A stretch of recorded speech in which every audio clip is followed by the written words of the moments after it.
안녕하세요. 증권광장 함께하고 계십니다. 지금 살까 말까에서 그동안 전문가들이 선정한 종목들 알아보겠습니다. 우선 박병주 매니저의 종목들입니다.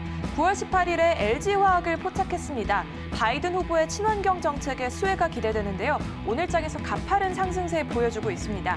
목표가는 70만 원 제시했습니다. 다음으로 9월 25일에는 셀트리온 헬스케어를 포착했는데요. 미국향 트룩시마 판매의 증가로 3분기 호실적이 예상됩니다. 중남미 최대 시장인 브라질에서 항암제 수주에 성공하면서 관심을 모았습니다. 목표가 97,000원 이야기했습니다. 이어서 10월 16일에 BH를 포착했습니다. 스마트폰 시장으로 역대 최대 실적이 전망되고 있는데요. 목표가 26,000원 제시했습니다. 다음으로 인터플렉스를 10월 23일에 선정했습니다. 하반기부터 영업 정상화로 매출액이 상반기 대비 2배 늘었는데요. 제품의 응용처가 확대되면서 수혜가 예상되고 있습니다. 목표가 17,000원 제시했습니다. 마지막으로 알루코를 10월 30일에 포착했습니다. LG화학과 SK이노베이션에 배터리팩을 공급하고 있는데요. 지속적인 수주 계약으로 실적 개선이 기대되고 있습니다. 목표가 5,800원 제시했습니다. 박병주 전문가의 포착주들 오늘장에서의 흐름 짚어볼게요. LG화학 현재가 4.28% 상승한 70만 6천 원 지나가고 있고요. 다음으로 셀트리온 헬스케어 현재가 짚어보겠습니다. 0.44% 오른 9만 2천 원 지나가고 있습니다. 이어서 BH 현재 주가 바로 알아보겠습니다. 21,500원에 거래되고 있고요. 0.69% 하락한 모습입니다. 다음으로 인터플렉스 현재 주가 살펴볼게요. 0.35% 하락한 14,150원에 거래되고 있습니다. 마지막으로 알루코 현재가 짚어보겠습니다. 0.47% 상승한 4,320원 거래되고 있습니다. 이어서 황대현 매니저의 포착주들 살펴보겠습니다. 우선 한솔케미칼을 선정했는데요. IT와 2차 전지 소재 등 포트폴리오를 확장하면서 연간 사상 최대 실적이 전망되고 있습니다.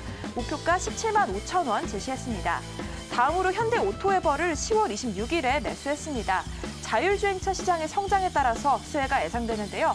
스마트 팩토리 플랫폼 사업이 본격화될 것으로 전망되면서 주목받고 있습니다. 목표가 7만 8천 원 이야기했습니다. 이어서 이노션을 10월 28일에 매수했는데요. 마케팅 대행사 웰컴그룹의 지분 인수로 해외 시장에서 성장을 이뤘습니다. 앞으로도 GB80의 미국 출시로 인해서 본격적인 실적 회복이 전망되고 있습니다. 목표가는 7만 5천 원 말했습니다. 다음으로 SK머티리얼즈를 10월 30일에 포착했습니다. 삼성전자 평택 반도체 공장 증설에 따라서 수혜가 예상되는데요.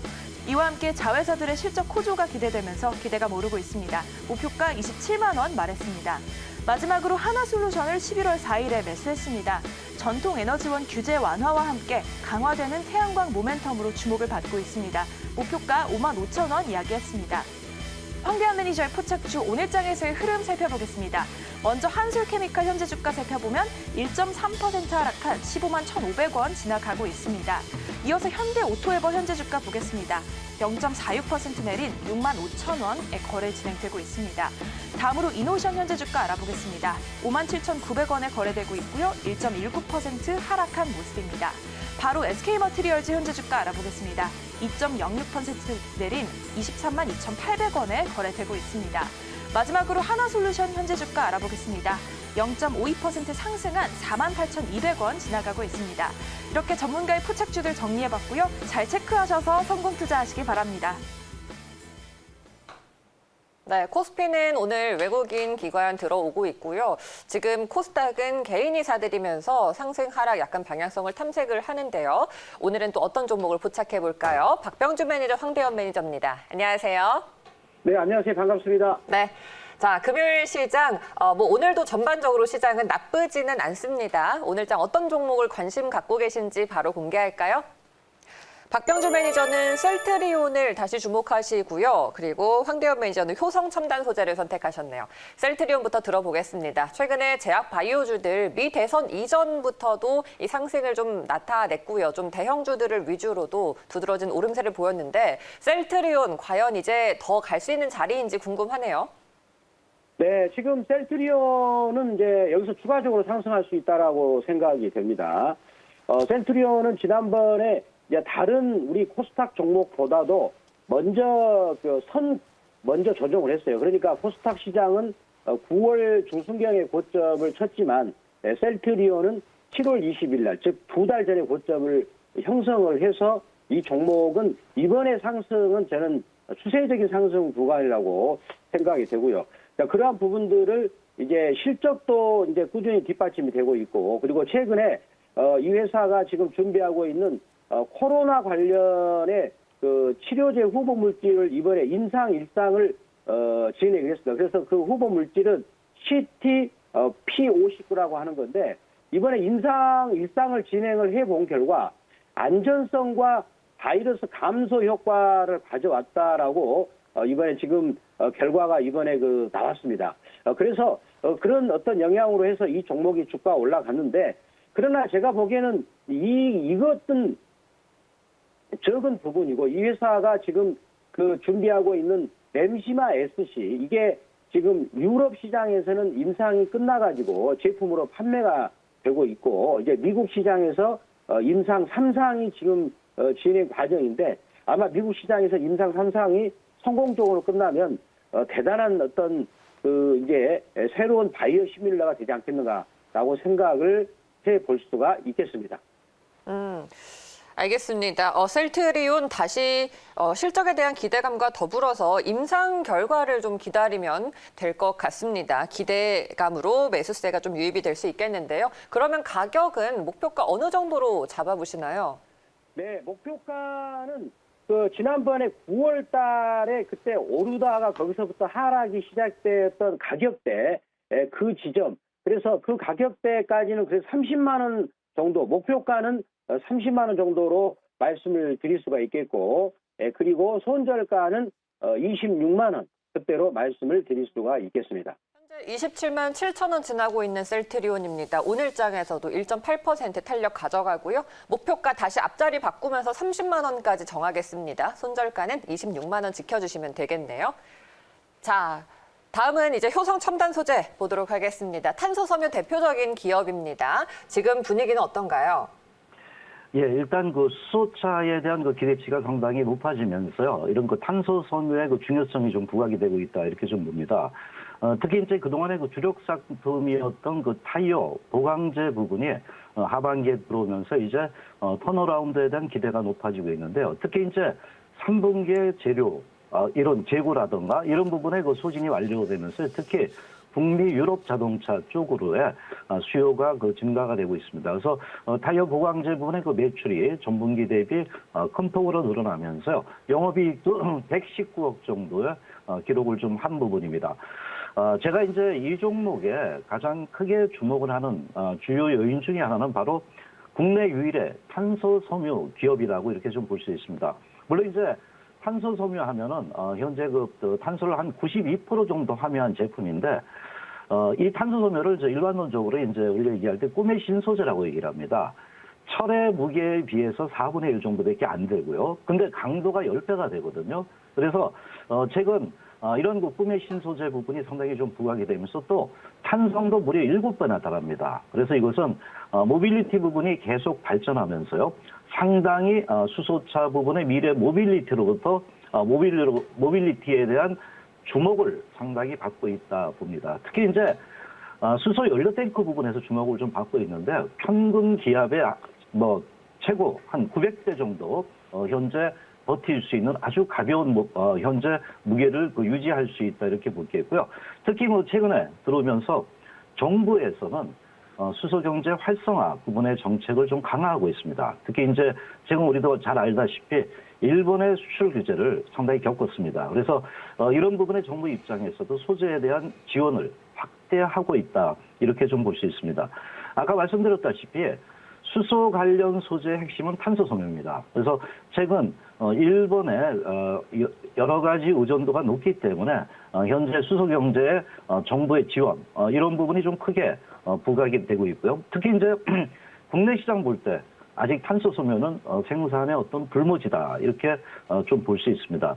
특히 이제 그 탄소섬유라는 부분은 수소 경제뿐만 아니라 알루미늄이 사용되는 모든 소재입니다. 그래서 이 부분에 소재로 대체가 가능하다, 이렇게 볼 수 있습니다. 그래서 이것은 결국 성장성에 대한 기대가 높다, 이렇게 우리가 이제 탄소섬유를 좀 바라볼 필요는 있겠고요. 특히 동기업의 그 흐름을 볼 때 최근에 탄소섬유 라인에 대한 어떤 추가 증설에 대한 기대가 높아지고 있는데요.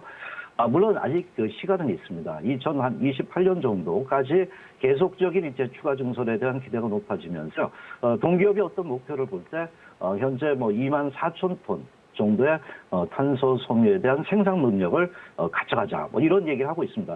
이건 한 세계 3위권 정도의 탄소 섬유 업체로서 등극을 할 수 있는 부분이 아닌가 봅니다. 특히 그 최근에 동기업을 좀 주목하는 부분 중에 하나는 국내 그 항공용 탄소 섬유의 복합 소재 활성화 부분인데 카이스트 등과 이제 공동 기술 개발을 또 추진하고 있습니다. 그래서 상당히 동기업은 이런 본격적인 어떤 수소차의 듀얼로 들어가게 되는 이런 부분이 크게 좀 부각되고 있지 않나 이렇게 봅니다. 또한 이제 또 하나 이제 주목할 부분 중에 하나가 바로 현대차의 수소차 모델의 그 넥소 부분이거든요. 여기 이제 그 수소 연료 탱크형의 탄소 섬유를 납품하기 위해서 막판의 인증 절차를 지금 하고 있습니다. 그래서 이런 그 현재 테스트가 끝났을 때 본계약을 맺을 경우 상당히 긍정적인데 여기서 이제 긍정적인 시각은 뭐냐면 효성 첨단 소재는 지난해 현대차로부터 자동차용 탄소 섬유 부분에서 C700의 안정성 인증을 받았거든요. 그래서 이러한 그 안정성을 인정을 받았기 때문에 기업 가치에 대한 기대가 계속 긍정적으로 좀 부각될 수 있다고 볼 수 있죠.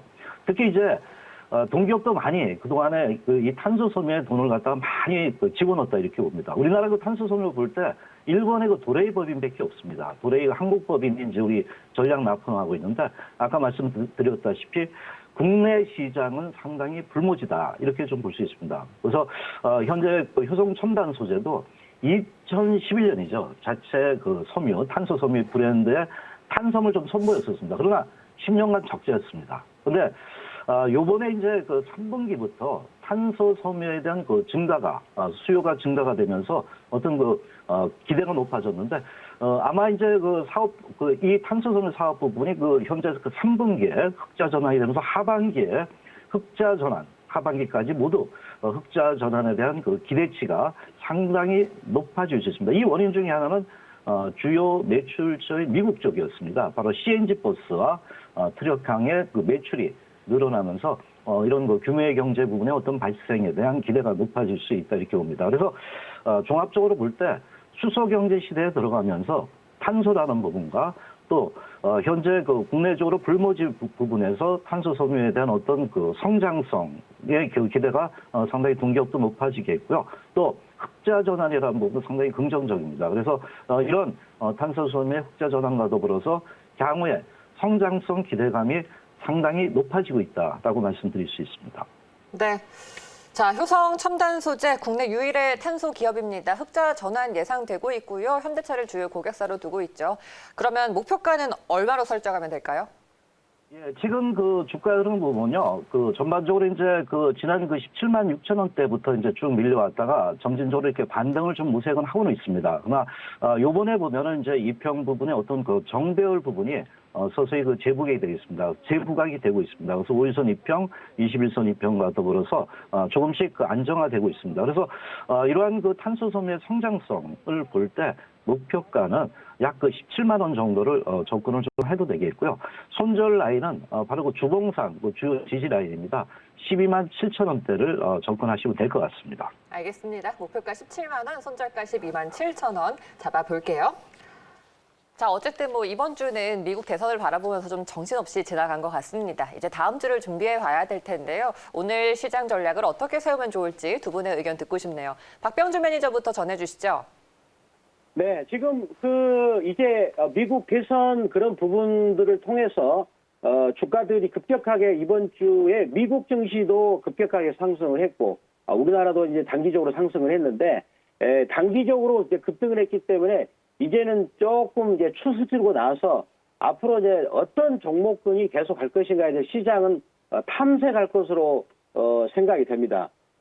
그리고 전반적으로 시황이 살아나고 있기 때문에 개별 종목들도 활발하게 움직이는, 즉 10월 달하고 반대되는 양상이 나올 수 있지 않을까라고 생각을 해보시겠습니다. 따라서 이제는 좋은 종목으로 승부하는 그런 좋은 시기가 왔고, 그리고 2021년부터 2023년까지는 제가 본다면 35년 만에 우리가 수익을 크게 거둘 수 있는 그런 구간에 와 있다. 이렇게도 크게 말씀드리겠습니다. 네. 황대원 매니저는 어떻게 생각하세요? 그동안에 이제 그 주식시장은 대선 마무리라는 그 불확실성 축소라는 부분에서 주가가 상당히 반등을 했습니다. 단지 이제 그 미국의 그 상황을 볼 때 트럼프 전 대통령의 어떤 불복 부분이 나타나면서요. 특히 그 추가 부양책에 대한 그 확정 시간이 좀 늦어질 가능성이 있다 이렇게 봅니다. 그래서 추세적으로는 상승이지만 단기적으로는 이런 부분에 어떤 시간 타임이 좀 필요하지 않겠나 보겠거든요. 그래서 호흡 조절 국면이 조금 나타나겠지만 그러나 현재 오늘 같은 경우는 더 많이 올랐기 때문에 추격 매수는 자제하고 반등 시점 매도하는 전략이고요. 다음 주 주초 약세 또 주 후반에 어떤 강세로 이어질 가능성 이런 부분에 주고요. 가장 중요한 거는 지금 이제 바이든 정책 관련주에 최근에 뭐 탄소 중립의 그 환경 관련주라던가 또는 2차 전지죠. 특히 이제 뭐 제가 볼 때는 대형주 쪽이 좋은 것 같습니다. 오늘도 뭐 삼성 SD나 LG화학 뭐 이런 쪽의 흐름을 보고요. 특히 이제 중기적인 관점에서는 바로 이제 신성장 산업이라 볼 수 있죠. 전기차의 특히 2차 전지, 뭐 중소형주도 이렇게 보시면서요. 일단은 현재 그 다음 주 초에 약간의 호흡 조절에 대비하면서요. 바이든 정책 관련주가 그래도 가장 합리적이지 않겠나 이렇게 말씀을 드리겠습니다. 알겠습니다. 오늘 두 분 말씀 여기까지 드릴게요. 고맙습니다. 감사합니다.